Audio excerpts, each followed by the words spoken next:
কেন জানি না আমি ভিডিও রেকর্ড করে রেখে দিই আর পরে এডিট করব বলে আর করাই হয়ে ওঠে না। তাই অনেক দিন আগের একটা ব্লগ বসেছি আর এডিট করতে।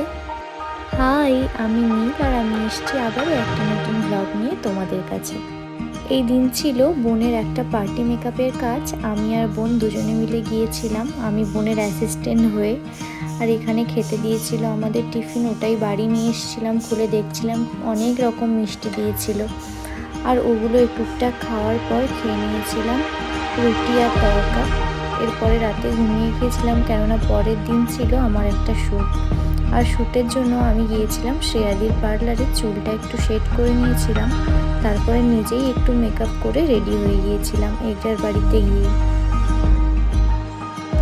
এরপর রেডি হয়ে পৌঁছে গেছিলাম আমার শ্যুটের লোকেশানে, যেখানে আমার শ্যুটটা হওয়ার কথা ছিল।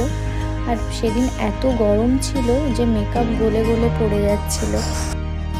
প্রায় ৩-৪ ঘন্টা শ্যুটের পর আমি চলে এসেছিলাম বাড়ি। আর মাথায় এই চুলের অবস্থা নিয়ে তাই একটু বসেছিলাম চুলে তেল মালিশ করতে। তারপরে আমরা সবাই মিলে রাতে খেয়েছিলাম বিরিয়ানি। আর এরপরে যে নতুন ছবিটা দেখছো, এটা আমার বাবা লাগিয়েছিল, আমার দু বোনের ছবি। কেমন লাগছে সবাই অবশ্যই জানিও। আজকের মতো এতটুকুই, দেখা হবে পরের একটা ব্লগে। আজকের ব্লগটা কেমন লাগলো জানিও।